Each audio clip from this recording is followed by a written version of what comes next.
Welcome to Village Church Connections. I'm David Pavey. With my British roots, I had more than a passing interest in the royal wedding that took place on May the 19th, 2018 at Windsor Castle in St George's Chapel. On both sides of the Atlantic, people were glued to their TV screens for the colourful event. While Meghan Markle, the bride, was no Cinderella, she had indeed found her Prince Charming in Henry, Charles, Albert, David, alias Prince Harry. Who can forget Meghan's slow walk down the long aisle in her snow-white Givenchy wedding dress with its 16-foot silk veil, followed by a troop of young pages and bridesmaids. Harry and Meghan reciting their vows before the Archbishop of Canterbury and sitting patiently together during the sermon. Their exit from the west door of the church into the horseshoe cloister, surrounded by a wall of flowers, and their kiss on the steps to rapturous applause before the prince helped his bride into the carriage.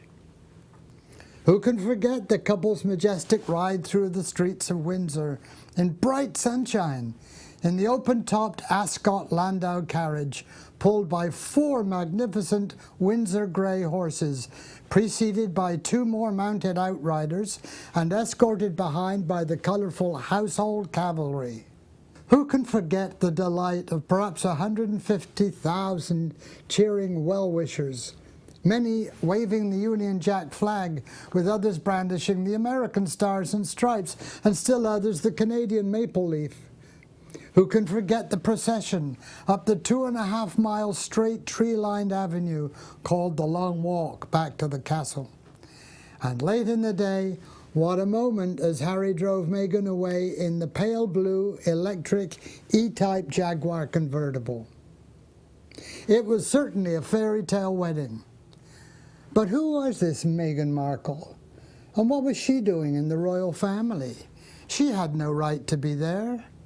But there she was, beautiful, dignified, and charming.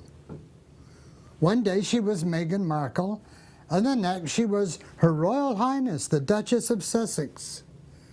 She was certainly not there because she deserved such an honour. In fact, she was a most unlikely candidate. No, Meghan had several strikes against her when it came to gaining the attention of an English prince. She was American, divorced, Roman Catholic, and mixed race. Besides the fact that she was just a commoner and not even a part of a wealthy British family like Prince William's wife Catherine, this union was most unlikely because Meghan was American. Royals have sometimes married European aristocrats, but Meghan became the first American to be given the title Her Royal Highness. Also, she was a divorcee, having once been married for 20 months to another man, hardly a factor to recommend her to the royal family.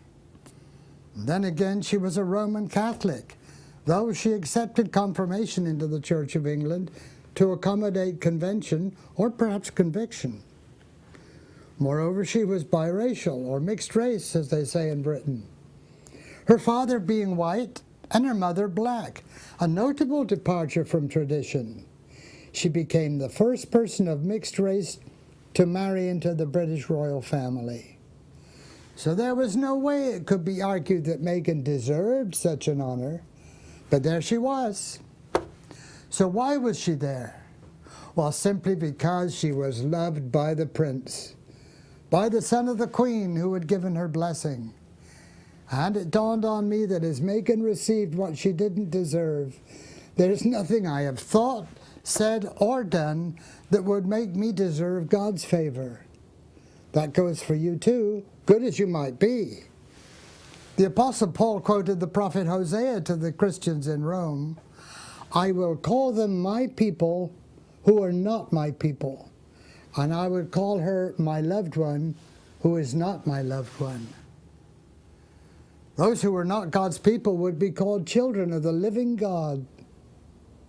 In context, Paul taught that God would bring Gentiles who believe in God into his family, while his chosen people who try to please God by keeping the law but fail would miss out. Though God's people by creation, we were not spiritually God's people, but God so loved you and me that he gave his one and only Son, so that if you and I believed in him, we would have everlasting life. We would become children of the living God, adopted into God's family. And think of this. While Meghan became a princess automatically by marrying Harry, because she was not born a royal, her title as princess becomes her husband's name. So she's formally to be known as Her Royal Highness Princess Henry of Wales, not Princess Meghan. And since we were not born naturally into God's spiritual family, we take on the title of Jesus, and so are called Christians, Christians. We become Jesus people, adopted into his family.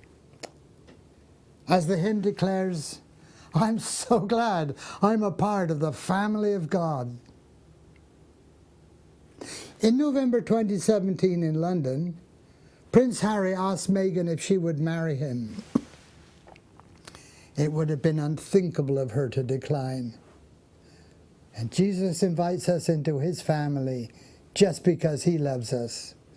As King Solomon wrote long ago, he brought me into his banqueting house, and his banner over me is love. That's Meghan's story. That's my story too. Is it yours as well? And thank you for tuning in once again to Village Church Connections.